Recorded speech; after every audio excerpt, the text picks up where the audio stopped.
So in 2012, I met Greg because he was a small group leader at a church that we went to. And it was really, I was at a crossroads in my life because I was exiting the party scene and I was just kind of re-engaging with my relationship with Jesus. I was in small group with Greg, and it was the only time in my life where I was like, I'm at a weird position because I don't have any friends right now. I'm caught in between circles, right? Because I had my party friends that I was with before, and I didn't want to go back to partying. I didn't want to do that. And then I had my other group of friends that I hadn't yet discovered. And so I was right there in between sets. And so I was like, Greg, I want to hang out with other people that believe in Jesus and have a love for God. And he was like, well, I do lead a ministry called Echo Ministries. And I was like, awesome. And he was like, but I got to warn you, man. He's like, everybody's a little bit older than you. And I was like, bro, I don't care. I just want to be around other people that have a desire for God. And so he's like, well, then you should come. So at that time, it was a camping trip. And I was like, okay, should I go to the camping trip? I love camping. A whole bunch of people you never met before, but I knew Greg. So I was like, okay, I'll go. And that was my first ever Echo event. And it was a blast.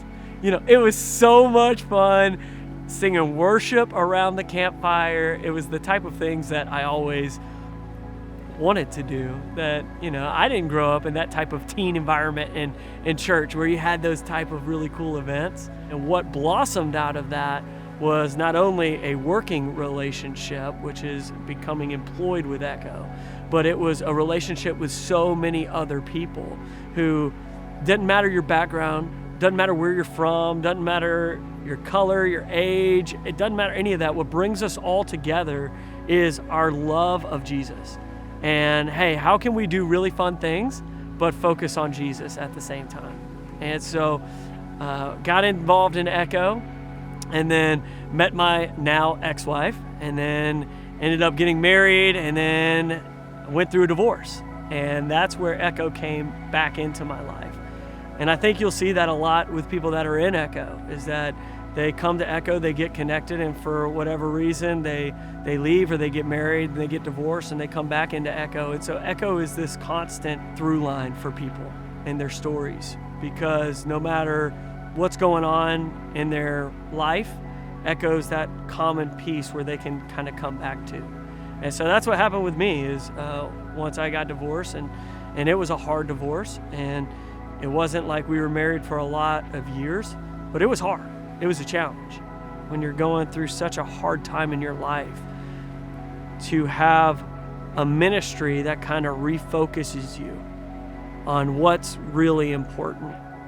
And through the messages or through the devotionals that challenged me, and then having the ability to have accountability, friends, a community of people that I can walk through life with, it was just invaluable for me.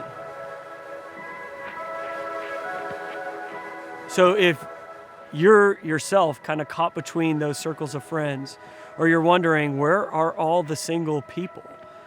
They're in Echo, and they're having a great time, and you have to come and join us for one of our events. When you come, you see the difference between this singles ministry and other singles events out there.